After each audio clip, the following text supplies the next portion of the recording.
Stock carry away such a big boy, इतने भारी बच्चे को, इतने भारी मेरे बेटे को एक पक्षी कैसे उड़ा के ले जाएगा।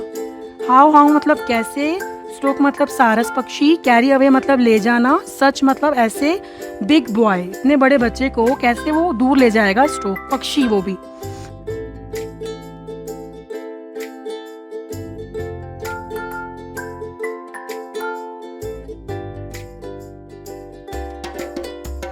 Hello friends, welcome to my channel Learn with Nishi. So I am here again with my new story, The Fruit Seller and the Grocer. Fruit seller क्या होता है बच्चों? फ्रूट मतलब जो फ्रूट्स होते हैं, फल होते हैं, और सेलर मतलब बेचने वाला। सेलर मतलब बेचने वाला। जैसे कि आपको पता है कि सेल का मतलब होता है बेचना, ठीक है, और सेलर मतलब जो बेचता है उस पर्सन को हम क्या बोलते हैं? सेलर। कुछ भी बेच सकता है वो, ठीक है। तो यहाँ पे फ्रूट सेलर है तो मतलब फ्रूट बेचने वाला, एंड मतलब और द ग्रॉसर। ग्रॉसर क्या होता है? जो पंसारी होता है ना, जो घर से रिलेटेड जितने भी खाने पीने का सामान बेचता है, शॉपकीपर, उसे हम बोलते हैं ग्रॉसर। और वो जो चीज़ें बेचता है उसको हम बोलते हैं ग्रॉसरी थिंग्स, राइट, पंसारी। So let's start and read. One day a grocer borrowed a balance and weights from a fruit seller.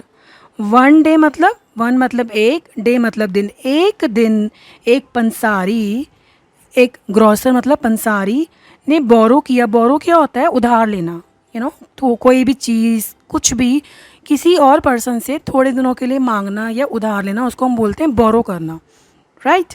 तो एक दिन एक ग्रॉसर ने, एक पंसारी ने बोरो किया, उधार लिया। किससे? क्या लिया? एक बैलेंस। बैलेंस क्या होता है? तराजू।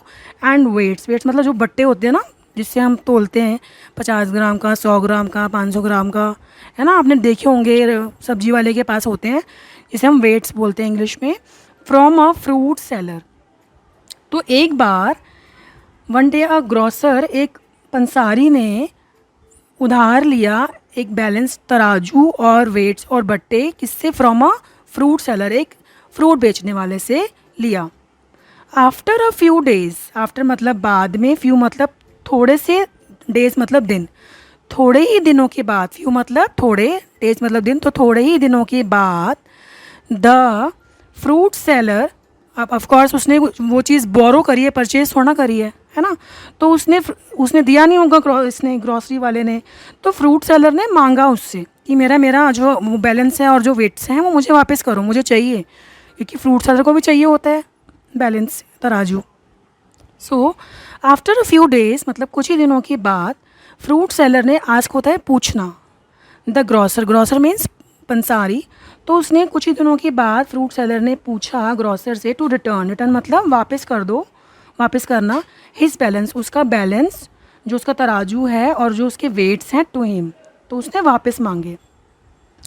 द ग्रॉसर, ग्रॉसर यानी कि पंसारी ने, से का पास्ट टेंस होता है सेट, कहना, तो ग्रॉसर ने क्या बोला, क्या कहा? Mice ate away your balance and weights. What a nice answer, कितना कितना बड़ा झूठ बोला उसने। माइस होता है, माउस का पास्ट टेंस होता है माइस, इसका मतलब होता है चूहे। माइस का मतलब क्या होता है? चूहे। एट मतलब, एट अवे मतलब धीरे धीरे खा जाना, स्लोली खाना, वो भी slowly, ate away your balance. तो ग्रॉसर ने क्या बोला कि तुम, जो चूहे हैं ना, वो खा गए हैं आपका बैलेंस और वेट्स। अब खुद सोचो, कॉमन सेंस है कि जो बैलेंस और वेट्स होते हैं वो आयरन के होते हैं, लोहे के, वो चूहा कैसे खा जाएगा? इसका मतलब साफ सी बात है कि he was lying. I am sorry, sorry मतलब मैं माफ़ी मांगता हूँ, डैट कि I can't return them to you, return मतलब होता है वापस करना, तो I am sorry that I can't return them to you, कि मैं माफ़ी मांगता हूँ कि मैं तुम्हें वो वापस नहीं कर सकता। The false excuse of the dishonest. तो ग्रॉसर ने क्या बोला, पंसारी ने क्या बोला कि I am sorry that I can't return them to you, कि मैं माफ़ी मांगता हूँ कि मैं, रिटर्न मतलब होता है वापस करना, कि मैं वापस नहीं कर सकता बैलेंस और weights. The false excuse of the dishonest grocer made the fruit seller very angry. False मतलब गलत, जो गलत था. एक्सक्यूज़ मतलब बहाना. ऑफ द डिसऑनेस्ट होता है बेईमान. ऑनेस्ट का अपोजिट होता है डिसऑनेस्ट. ग्रॉसर पंसारी. मेड मतलब बनाना. फ्रूट सेलर मतलब फ्रूट वाला. Very angry. एंग्री मतलब होता है गुस्सा. तो जो गलत एक्सक्यूज़ था, जो गलत बहाना था, किसका? बेईमान पंसारी का, कि वो कह रहा है कि चूहे खा गए. मेड मतलब बनाना, बना दिया था फ्रूट सेलर को बहुत गुस्से वाला. उसे गुस्सा आ गया था ये बात सुन के. बट मतलब लेकिन. कंट्रोल मतलब संयम रखना, नियंत्रण रखना, काबू रखना. लेकिन ही कंट्रोल्ड इज टेम्पर. टेम्पर होता है गुस्सा. लेकिन उसने कंट्रोल कर लिया था अपना गुस्सा. एंड सेड, और क्या कहा था? Never mind. नेवर माइंड मतलब कोई बात नहीं. I can't blame you. Blame मतलब मैं इल्ज़ाम नहीं लगा सकता तुम पर. गुस्सा तो उसे आ रहा था फ्रूट सेलर को, लेकिन उसने क्या बोला? नेवर माइंड, कोई बात नहीं. आई कांट ब्लेम यू, मैं तुम्हें ब्लेम नहीं कर सकता. It is my bad luck. Bad luck क्या होता है? लक हम बोलते हैं किस्मत को. तो ये मेरी बुरी किस्मत ही होगी जो मेरा चूहे खा गए. So let's read further. Then one day the fruit seller said to the grocer. Then मतलब तब. वन डे मतलब एक दिन. Fruit seller. सेड मतलब कहना. तो एक दिन क्या हुआ? फ्रूट सेलर ने ग्रॉसर से कहा. क्या कहा था? I am going to a town to do some shopping. अब उसने एक माइंड में प्लानिंग रची. तो अब क्या हुआ कि उसने दिया तो नहीं उसको जो बैलेंस और वेट था. तो एक बार फ्रूट सेलर गया उसी के पास, ग्रॉसर के पास, और उसे क्या झूठ बोला कि I am going to a town, कि मैं एक टाउन जा रहा हूँ, कस्बे जा रहा हूँ. टू डू सम शॉपिंग, क्या करने जा रहा हूँ? सम शॉपिंग, कुछ लेने खरीदने जा रहा हूँ. प्लीज़ मतलब कृपया करके. सेंड, सेंड मतलब भेजना. योर मतलब तुम्हारे. सन मतलब बेटा. विद मतलब साथ. और मी मतलब मेरे साथ. तो कृपया करके आप अपने बेटे को मेरे साथ भेज दो. कहाँ पर? टाउन में. क्या करने के लिए? शॉपिंग करने के लिए. We will come back tomorrow. जब हम विल लगाते हैं तो इट मीन्स कि हम कुछ श्योरली कोई बात कह रहे हैं कि आएंगे. और जो विल का यूज़ हम करते हैं बच्चों, वो हम फ्यूचर टेंस के लिए करते हैं. जो चीज़ अभी हुई नहीं है, आगे होगी इन फ्यूचर में, उसके लिए हम विल का यूज़ करते हैं. राइट. वी मतलब हम. तो हम आएंगे. कब आएंगे? वापस शॉपिंग से. कम बैक, कम बैक मतलब वापस आना. टुमारो मतलब कल. तो हम कल तक वापस आ जाएंगे. ये किसने बोला? ये फ्रूट सेलर ने बोला. किसको बोला? ग्रॉसर को. ठीक है, कि अपने बेटे को भेज दो. सो इसलिए the grocer sent his son with the fruit seller. Grocer ने सेंट मतलब भेज दिया. हिज सन मतलब उसके बेटे को. With the fruit seller. तो फ्रूट सेलर के साथ उसको अपने बेटे को भेज दिया. द नेक्स्ट डे, अगले ही दिन, the fruit seller return alone from the town. Return मतलब क्या होता है? वापस आना. अगले ही दिन फ्रूट सेलर अलोन मतलब अकेला आया टाउन से, कस्बे से. वो अकेला आया था, लेकर तो गया था उसके बेटे को, पर वो अकेला आया. Where is my son? Asked the grocer. मेरा सन कहाँ है? मेरा बेटा कहाँ है? वेयर मतलब कहाँ. पूछना. आस्क मतलब पूछना. ग्रॉसर मतलब. तो ग्रॉसर ने पूछा कि मेरा बेटा कहाँ है? तुम तो अकेले आ गए हो टाउन से. A stork carried away your son, replied the fruit seller. Stork क्या होता है? सारस. स्टोक एक पक्षी होता है जिसकी बहुत बड़ी बीक होती है. You can see in the picture kids. You can see. उन्होंने एक इमेजिनेशन बनाई कि तुम्हारे बेटे को कौन ले गया था रास्ते में. टाउन में एक सारस आया और उड़ता हुआ, और वो तुम्हारे बेटे को ले गया. देखो, इसने भी झूठ बोला है, एक तरीके से बदला ही लिया है कि तुमने तो मेरा नहीं दिया था बैलेंस और वेट. ऐसे ही उसने भी अपने उसके बेटे के लिए झूठ बोला. उसने बेटे को कहीं छुपा दिया होगा उसके, ताकि उसे अकल आ जाए. सो अ स्टोक, उसने क्या रीज़न दिया कि तुम्हारा बेटा कहाँ गया?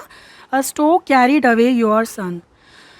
कैरीड अवे मतलब ले जाना, दूर ले जाना. तो एक सारस पक्षी ने तुम्हारे बेटे को वो दूर ले गया है. Replied the fruit seller. Fruit seller ने बोला. You lawyer. लायर मतलब झूठा. तुम झूठे हो. How can a stork carry away such a big boy. इतने भारी बच्चे को, इतने भारी मेरे बेटे को एक पक्षी कैसे उड़ा के ले जाएगा? हाउ, हाउ मतलब कैसे. स्टोक मतलब सारस पक्षी. कैरी अवे मतलब ले जाना. सच मतलब ऐसे. बिग बॉय इतने बड़े बच्चे को कैसे वो दूर ले जाएगा? स्टोक पक्षी, वो भी. शाउटेड. शाउटेड मतलब चिल्लाना. The grocer angrily. एंग्रीली मतलब गुस्से से. उसे गुस्सा से वो चिल्ला उठा. Just the same way as mice can eat away the balance and weight, said the fruit seller. अब देखो यहाँ पे क्लाइमैक्स आया है। उसने क्या रीज़न दिया कि जब उसने पूछा ना ग्रॉसर ने कि कैसे वो बर्ड ले जाएगा उड़ाकर मेरे बेटे को, तो उसने क्या आंसर दिया फ्रूट सेलर ने